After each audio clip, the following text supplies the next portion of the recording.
Hablemos ahora de las operaciones algebraicas que se definen de manera análoga que se hizo en cálculo diferencial. Simplemente la suma de dos funciones vectoriales va a ser la función que se define por medio de la suma de las imágenes, ¿sí? Ahora, la nueva función que se forma a partir de una función real multiplicada por una función vectorial, pues es simplemente multiplicar las imágenes. Note que esto aquí es producto de escalar por vector, porque esta es una función escalar.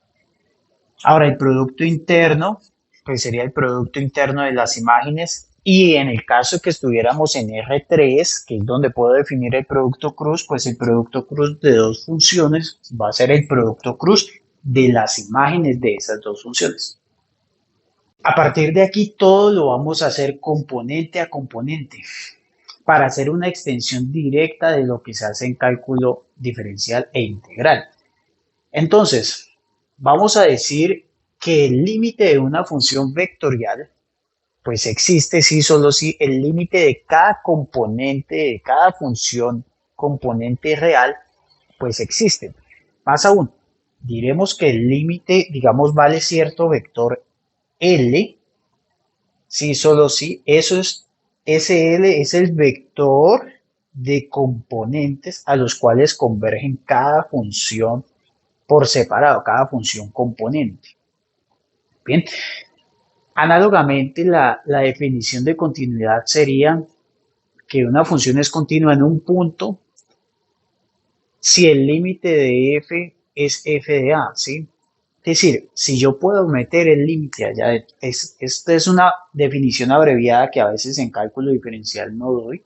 Yo simplemente digo que f es continua cuando está definida, el límite existe y además el límite coincide, pero todo eso está aquí, implícito en esto.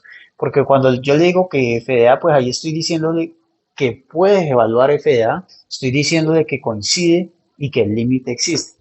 Eso es una forma abreviada. Y la integración pues simplemente se hace también componente a componente. Recuerde que una de las condiciones para que una función sea, por ejemplo, Riemann integrable, es que una función real sea, digamos, continua en un intervalo cerrado. Se lo voy a dejar por acá el enlace a ese video. Entonces yo voy a extender y a decir que la función vectorial f es integrable si cada una de sus componenticas es integrable y una condición ahí puede ser que cada una de ellas sea continua y si es continua pues por lo tanto es integrable. Vamos a hacer lo mismo con la derivada. Aquí está el caso para las derivadas y pues luego simplemente es hacerlo todo componente a componente.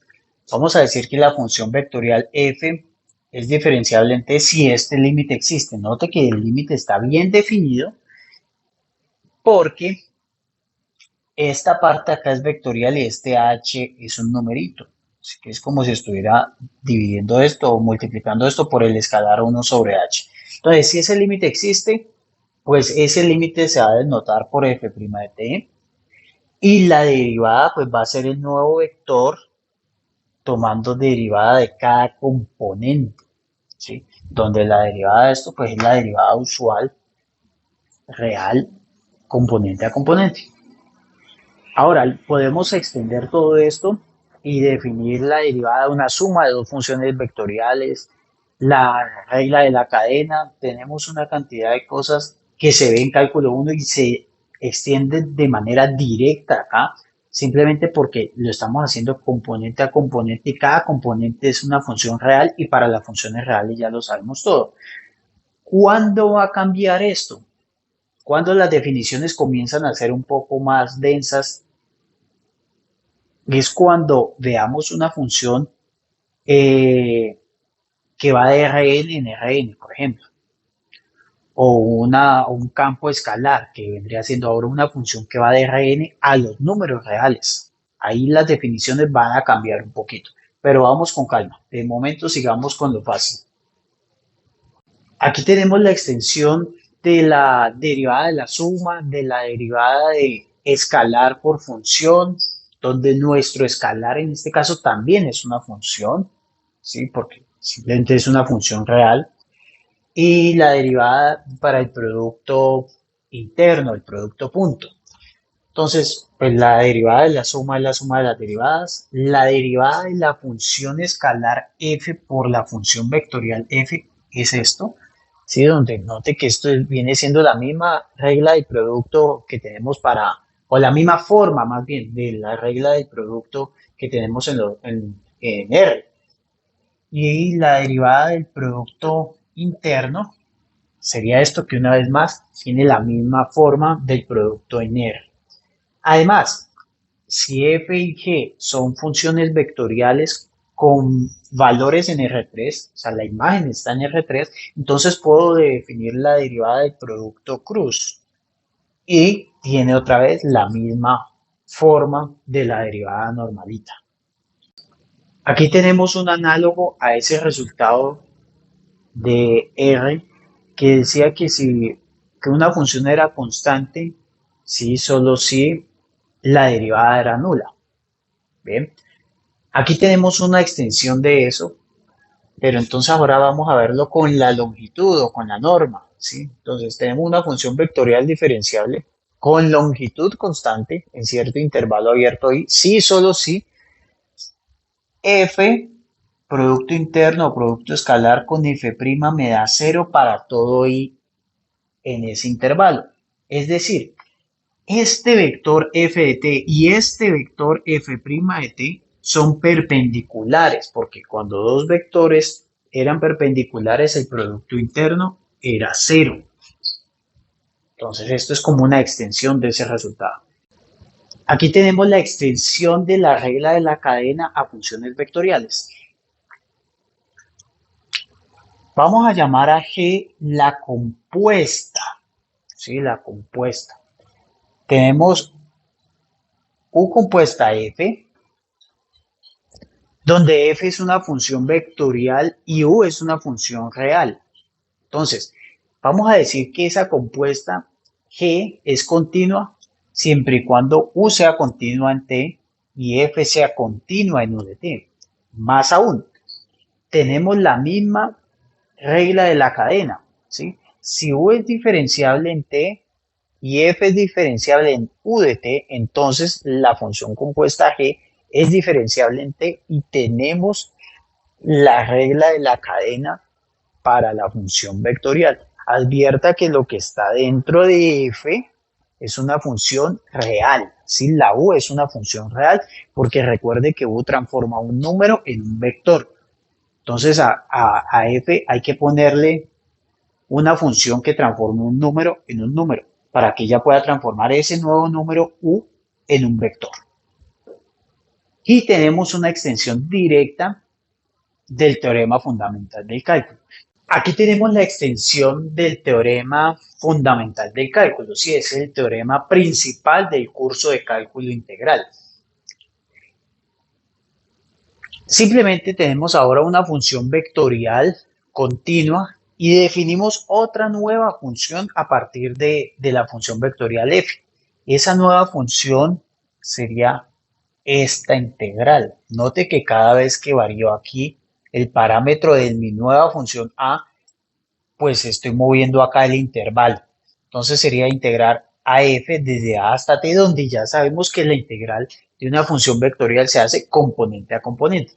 Entonces lo que me dice esto es que esta nueva función a, definida así, es una antiderivada de la función f. Eso es lo que me está diciendo esta parte. Bien. Si usted quiere ver más detalles, más ejemplos del caso real, le voy a dejar por acá arriba el enlace al teorema fundamental del cálculo en R. Simplemente es una extensión directa, componente a componente. Y adicionalmente, si suponemos que la función vectorial f es continua, tiene derivada continua, entonces, pues la integral de f' simplemente es evaluar la función original f en t y restar ese valor en a. Sí, esto vendría siendo la parte de la evaluación. Aquí realmente está la primera y la segunda parte del teorema fundamental del cálculo. Vamos con un ejemplo y dejamos hasta allí. Terminaremos con este ejemplo para mostrarles lo sencillo que es. Simplemente es extender, como he dicho, todo componente a componente y el resto se comporta igual que en los números reales o en las funciones reales. Bueno, me piden determinar R', ¿sí? R'. Entonces, R' de t simplemente sería derivar este vector respecto a t componente a componente, así que sería 1, 2 y menos c a la menos t. Ahí ya tengo R'. Vamos ahora con integral de R. Vamos con la integral de R. Entonces, integrar a R sería hacer una integral componente a componente. Entonces, la integral va a entrar aquí. Estamos haciendo integral indefinida, ¿no?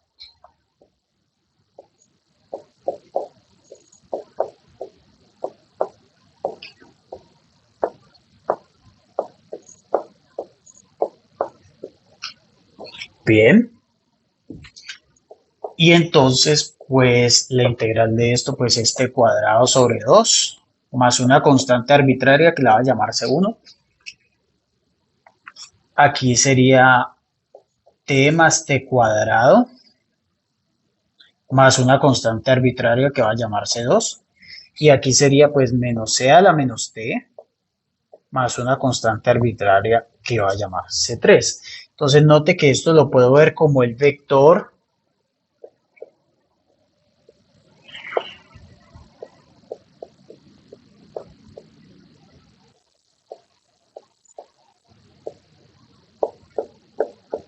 más el vector C, digamos, donde C es el vector de todas estas constantes arbitrarias que teníamos aquí.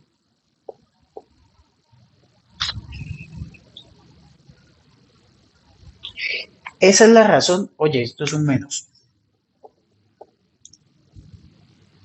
Esa es la razón, que es este menos de acá, esa es la razón por la cual yo no quise hacer ejemplos de cada uno, porque simplemente es una extensión de lo que usted ya conoce para el caso de una función real. Eso ha sido todo por este video. Recuerde suscribirse y activar la campanita de notificación para que les lleguen los nuevos videos que estaremos publicando.